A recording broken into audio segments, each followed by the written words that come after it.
স্ত্রীর একটি সাক্ষ্য ছাড়া কোনো স্বামী জান্নাতে যেতে পারবে না। একজন দুইজন না, পৃথিবীতে যত স্বামী আছে স্ত্রীর একটি সাক্ষ্য যদি উল্টা দিকে যায়, তার বিপক্ষে চলে যায়, তাহলে জাহান্নামে যেতে হবে। খুবই গুরুত্বপূর্ণ কথা, খুব লক্ষ্য করে শোনার চেষ্টা করুন।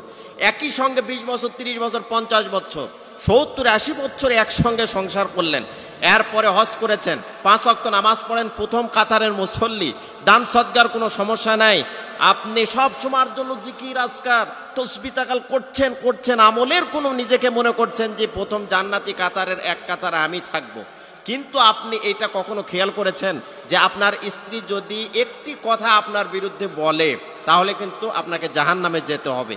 তো এইটা খুব লক্ষ্য করে আপনারা খেয়াল করার চেষ্টা করুন, শোনার চেষ্টা করুন। আমি বলছি, তার আগে বলছি যে বিশ্বনবী স্ত্রীদের বিষয়ে কি বলেছেন এবং স্ত্রীর সাথে বিশ্বনবী কি ব্যবহার করেছেন।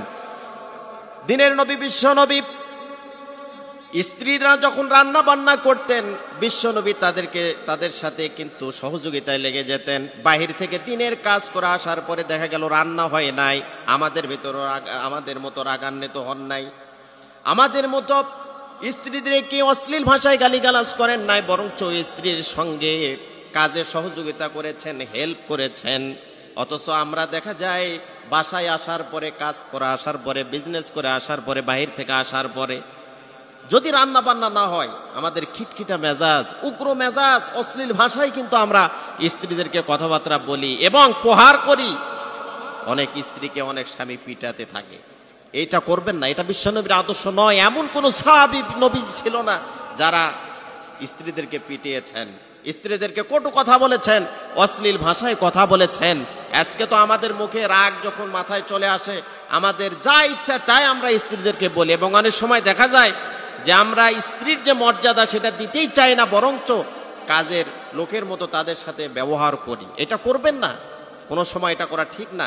দেখুন, সে আপনার বাড়িতে সব কিছু ছেড়ে দিয়ে এসে আপনার সংসার করছে, তার সাথে কি ব্যবহার আপনাকে করতে হবে। একটি সাক্ষ্য যদি আপনার বিরুদ্ধে চলে যায়, শুধু একটি ওয়ার্ড যদি খালি শুধু বলে যে আমার স্বামী এই ধরনের ছিল, তাহলে আপনাকে জাহান্নামে যেতে হবে। কোন স্বামী যদি মারা যায়, মারা যাওয়ার পরে স্ত্রী যদি মন থেকে যদি বলে আমার স্বামী ভালো ছিল, তাহলে ওই স্বামীটি আল্লাহর জান্নাতে চলে যাবে। কিন্তু এই শব্দটা, এই কথাটা মন থেকে আসতে হবে। হয়তো মানুষ জিজ্ঞেস করলো আপনার স্বামী কেমন ছিল, ভয়ে লজ্জায় যে এটা আমার স্বামীর বদনাম করলে, আমার স্বামীর বিরুদ্ধে উল্টাপাল্টা বললে মানুষে কি বলবে, খারাপ লাগবে, এই হিসাবে যদি স্বামীর পক্ষে যদি বলে আমার স্বামী ভালো ছিল, এইটা কিন্তু গ্রহণ করবেন না। আল্লাহ পাক কিন্তু এই বিষয়টা, এই সাক্ষ্যটা গ্রহণ করবে না।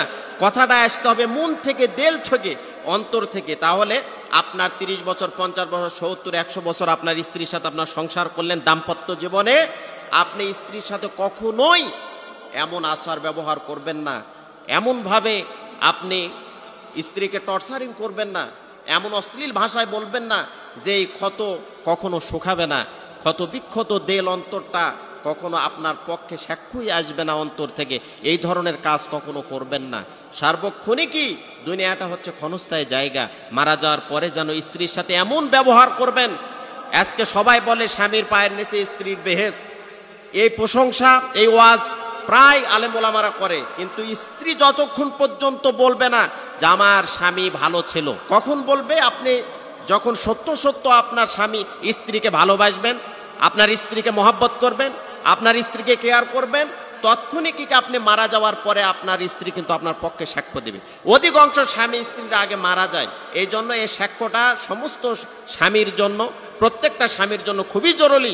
কারণ আপনি মারা যাওয়ার পর আপনার স্ত্রী যেন অবশ্যই বলে, সেটা মন থেকে যেন আসে, মানুষকে দেখানোর জন্য নয়, যে মন থেকে যেন বলে যে আমার স্বামী ভালো ছিল।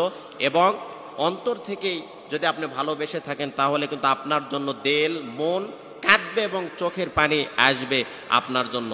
এই জন্য আপনি স্ত্রীর সাথে সর্ব অবস্থায় এমন ব্যবহার করবেন না যে আপনার স্ত্রী এটা বলতে বাধ্য হয় যে না আমার স্বামী ভালো ছিল না। সর্বক্ষণিক আমরা চেষ্টা করব স্ত্রীদের যে অধিকার, সে অধিকার ফিরিয়ে দেওয়ার জন্য স্ত্রীর সাথে আমরা সার্বক্ষণিক ভালো ব্যবহার করার চেষ্টা করি। দাম্পত্য জীবনে আল্লাহ পাক